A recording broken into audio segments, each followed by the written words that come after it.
Hola, Dios te bendiga. Continuamos donde nos quedamos en el capítulo 12 de Daniel. Estamos ya por terminar el estudio de este libro.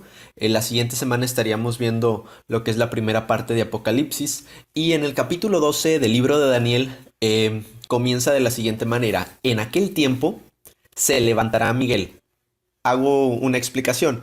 ¿En cuál tiempo? Estamos hablando en el tiempo de la gran tribulación, en el tiempo del anticristo, en el tiempo en el que, como vimos el video pasado, en el tiempo en el que el anticristo pondría su palacio o su centro de operaciones entre los dos mares y el Monte Santo. En este tiempo es al tiempo al que se refiere. Se levantará Miguel, el gran príncipe de que está de parte de los hijos de tu pueblo, dice, y será tiempo de grande angustia, o tiempo de angustia, cual nunca fue desde que hubo gente hasta entonces. Ahora bien, este tiempo de angustia, este tiempo de dolor, que es conocido como la gran tribulación, vemos que hay una referencia en Mateo 24, hablando de esto, que también habla de que serían días turbulentos, días dolorosos, días complicados, de manera que entendemos el contexto de Mateo 24 como el tiempo de la gran tribulación al que se refiere Daniel en este periodo. ¿Ok? Dice, el cual nunca fue desde que hubo gente hasta entonces, pero en aquel tiempo será libertado tu pueblo y todos los que se hallen escritos en el libro de la vida.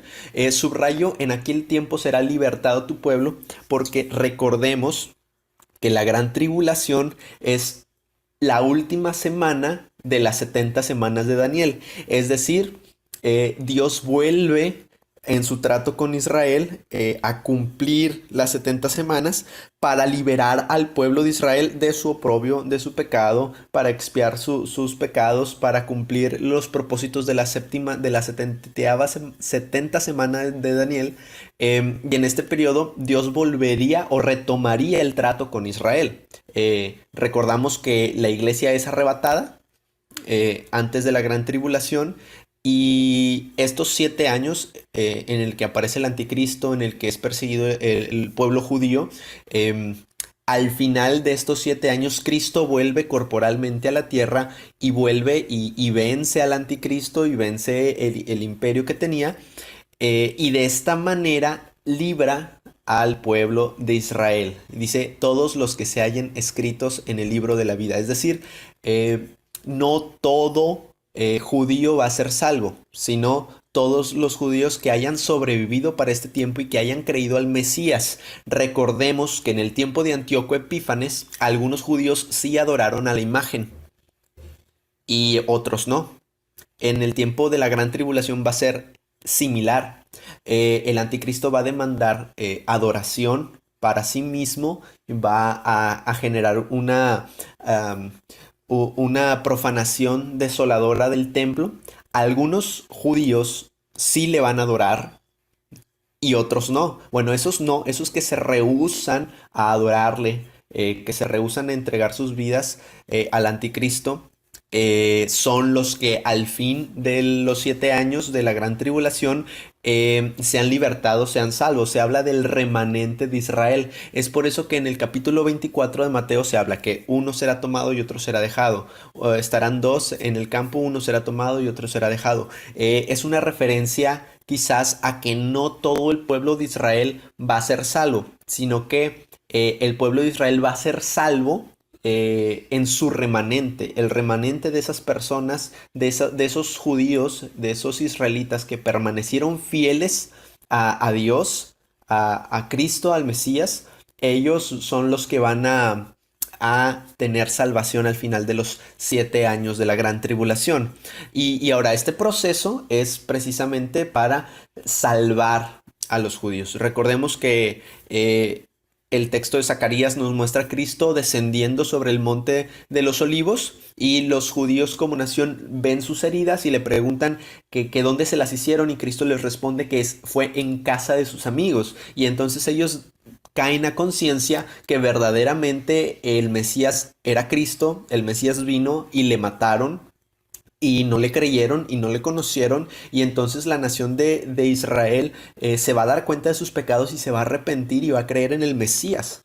De manera que al término, al tiempo de que se cumplan estos 7 años, como dice aquí el texto en negritas, será libertado el pueblo de Israel. Será redimido, será salvado. Em, en fin, continuemos. En el versículo 2 dice, y muchos de los que duermen en el polvo de la tierra serán despertados, unos para vida eterna y otros para vergüenza y confusión perpetua. Encontramos una referencia de este texto en Apocalipsis capítulo 20, versículo 11. Si nosotros vamos a este texto de Apocalipsis, nos vamos a dar cuenta que habla de una resurrección. 20:11 lo leo de la siguiente manera. Y vi un gran trono blanco y al que estaba sentado en él, y delante del cual huyeron la tierra y el cielo, y ningún lugar se encontró para ellos. Y vi a los muertos grandes y pequeños de pie ante Dios. Y los libros fueron abiertos, y otro libro fue abierto, el cual es el libro de la vida, y fueron juzgados los muertos por las cosas que estaban escritas en los libros, según sus obras. Y el mar entregó los muertos que había en él, y la muerte y el Hades entregó los muertos que había en ellos, y fueron juzgados cada uno según sus obras. Y la muerte y el Hades fueron lanzados al lago de fuego. Esta es la muerte segunda. Y el que no se halló inscrito en el libro de la vida fue lanzado al lago de fuego. Esos textos, este versículo 2 de Daniel y los versículos que leímos de Apocalipsis 20, son textos que hablan de una resurrección que va a suceder en estos tiempos en los que van a resucitar unos para vida eterna y otros para vergüenza o condenación. Esta resurrección es distinta a la resurrección de los muertos en Cristo en el arrebatamiento. Recordemos que el texto de Tesalonicenses dice que al son de la final trompeta los muertos en Cristo resucitarán primero y luego nosotros seremos transformados en los aires. Esta primera resurrección ocurre en la gran tribulación, perdón, ocurre en el arrebatamiento, y esta otra resurrección se habla de los muertos que mueren en Cristo o los salvos durante la gran tribulación. Algunos judíos que por no adorar al anticristo, por no dejarse ser sellados, o por X o Y circunstancia, logran la vida eterna, pero mueren en este tiempo. De esta manera serán resucitados para vida eterna, y otros serán resucitados para vergüenza y condenación perpetua, pero todos van a ser resucitados. No solo o sea, no solo vamos a resucitar los que seamos salvos, todos van a ser resucitados. Ahora, esto con el propósito de que la condenación sea completa, o la restauración sea completa, porque nosotros como seres humanos somos cuerpo, alma y espíritu. No solamente somos alma, no vamos a Dios en alma solamente, no volvemos a Cristo en espíritu solamente, sino que es restaurada nuestra corporeidad, nuestra composición total, y nosotros en cuerpo, alma y espíritu vamos a ser transformados y glorificados y pasar la eternidad con Cristo. De igual manera, los que son condenados serán arrojados al lago de fuego, como dice el texto, eh, una vez que hayan sido resucitados para condenación, confusión perpetua. ¿Ok? En resumen, el tiempo, tiempos y la mitad de un tiempo de Daniel capítulo 12, versículo 7, equivale a Daniel capítulo 7, versículo 25. Si nosotros leemos ese texto, Daniel 12, 7, dice de la siguiente manera.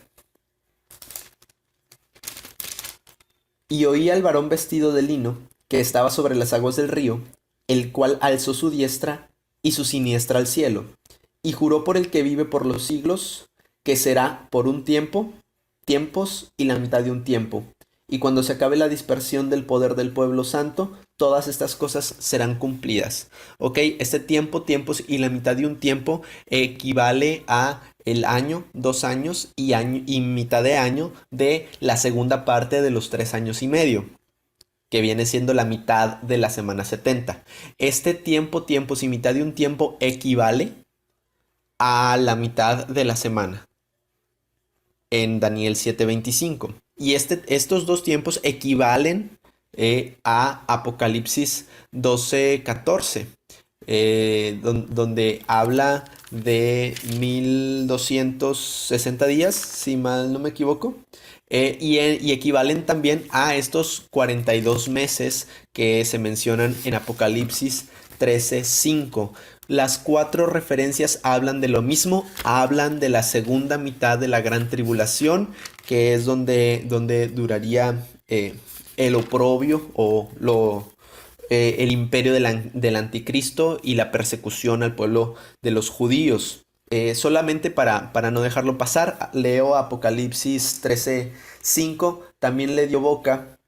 Eh, también le dio boca que hablaba grandes cosas y blasfemias, y se le dio autoridad para actuar 42 meses. Y Apocalipsis 12:14 dice: y se le dieron a la mujer las dos alas de la gran águila para que volase de delante de la serpiente al desierto, a su lugar donde ensustentada por un tiempo y tiempos y la mitad de un tiempo. Es decir, se repite esta misma frase, un tiempo, tiempos y la mitad de un tiempo. Hace referencia a esta segunda mitad, insisto, de la gran tribulación. Ahora, en el texto de Daniel 12:11 dice de la siguiente manera: y desde el tiempo que se ha quitado el continuo sacrificio hasta la abominación desoladora, habrá 1290 días. Bienaventurado el que espere y llegue a 1335 días. Ok, estos dos versículos son uno de los versículos más controvertidos. Hay muchas teorías al respecto de interpretaciones al respecto de lo que podrían significar. La versión más conservadora, premilenialista, que expone el doctor Carballosa, explica que 1260 días, que podemos ver aquí, 1260 días, equivalen a este tiempo, tiempos y la mitad de un tiempo, es decir, la mitad de la gran tribulación. Una vez que se haya quitado el sacrificio hasta la abominación desoladora, habla de la segunda mitad de la gran tribulación. Dice, habrá 1290 días. Entonces, si la mitad de estos 3 años son 1260 días, y el texto nos dice que va a haber 1260 días, hay 30 días de diferencia aquí. Bueno, según el doctor Carballosa, explica que muy probablemente en esos 30 días se estarían ejecutando los juicios que se mencionan en Mateo 25. Estos juicios se ejecutan durante estos 30 días. Y el versículo 12 explica que será bienaventurado el que llegue a 1335 días. Es decir, desde los 1290 días hasta los 1335 días hay 45 días de diferencia. Se presume que durante estos 45 días concluirían los juicios que comenzaron en esta parte, y se terminaría de instituir el reino mesiánico alrededor de todo el mundo. De manera que quien haya logrado llegar a sobrevivir hasta los 1335 días va a ser bienaventurado. Se va a reconocer como alguien que no se dio, no se dejó sellar, sobrevivió, creyó en Cristo, porque para este tiempo Cristo ya habría bajado en su segunda venida y estaría instituyendo su reino mesiánico, y sería bienaventurado el que espere y llegue a 1335 días, el que logre sobrevivir y crea en fe en Cristo, sería bienaventurado. ¿Por qué? Porque recordemos que se ejecutan estos juicios. Entonces, si la persona llegó hasta el día 1335, implica que sobrevivió a la gran tribulación, sobrevivió a los juicios que se mencionan y sobrevivió a la condenación de aquellos que no aceptaron a Cristo, no creyeron en Cristo. o aquellos que se doblegaron y se dejaron sellar por el anticristo. De manera que serían llamados bienaventurados aquellos que logren resistir hasta la institución completa del reino mesiánico en la tierra. Ahora, esta es una explicación que el doctor Carballosa es muy, muy cuidadoso al decir que no debe ser dogmática. Es decir, no es definitiva. Es la opción que nos parece la más clara, la más razonable, la que tiene más sustento bíblico, pero no debe de dogmatizarse tal cual. Es posible, de alguna forma, que, que se preste a otra clase de interpretaciones. ¿Ok? Bueno, así concluye el capítulo 12 de Daniel. Con la institución del reino mesiánico al cabo de los 1335 días. El mensaje total, completo de Daniel en su libro es que Dios es un Dios soberano, un Dios omnipotente, un Dios omnisciente, infinito, providencial, único, fiel, perdonador, justo y celoso. Vimos a lo largo del libro de Daniel a un Dios que tiene el control de todos los asuntos que suceden en los hombres, en la historia, en los reyes y en los reinos, que Él es quien pone y quien quita a quien quiere en cada nación. Hemos visto en el libro de Daniel que hay lucha y guerra espiritual en los cielos. Vemos un Dios que cumple sus promesas sin faltar a ninguna de ellas. Al término de la 70 semana, se habrá cumplido todo lo que dice la palabra de Dios. Toda promesa que Dios haya hecho va a ser cumplida. Va a cumplir todos los pactos hechos con Abraham, con Isaac, con Jacob, con David, con Moisés, con todos sus siervos y sus profetas. Va a cumplir cada una de estas palabras, que es uno de los propósitos o de las obras divinas que Dios tiene preparadas para la semana 70. ¿Ok? Entonces, resumiendo, la semana 70 se refiere a la gran tribulación. Entre la semana 69 y la semana 70 hay un periodo de tiempo indefinido que es en el que estamos viviendo todos nosotros, en el periodo de gracia. Cuando la iglesia sea arrebatada y se manifiesta el anticristo, va a comenzar esta semana 70, que son 7 años, a la mitad de los cuales se va a desatar una persecución y una abominación desoladora en el templo de Jerusalén. Cristo va a venir por segunda vez, va a destruir el imperio del anticristo y va a instaurar este reino mesiánico todopoderoso, eterno y permanente. Recordemos que este reino de Cristo es lo que vimos en uno de los primeros videos, la segunda venida de Cristo. Es esta roca cortada no por mano de hombre que desmenuza, hace polvo todos los imperios humanos para instituirse como el único y soberano reino, imperio que gobierna toda la tierra con cetro de justicia y con vara de hierro a las naciones. Recordemos que en el sueño de Nabucodonosor, esta roca, una vez que tumba a la estatua, se vuelve tan grande, tan gigantesca como un monte que cubre toda la tierra. Bueno, este es el reino del Mesías. Al final de la semana 70, el Mesías reinará absoluta y definitivamente en toda la tierra y eternamente. Este ha sido el mensaje de el libro del profeta Daniel. Espero haya sido de bendición. Espero haber sido lo más claro posible. Y sin más, pues muchísimas gracias por haber visto este video y por escuchar esta clase. El Señor les bendiga. La siguiente semana continuamos con la primera parte del libro de Apocalipsis. Hasta luego, bendiciones.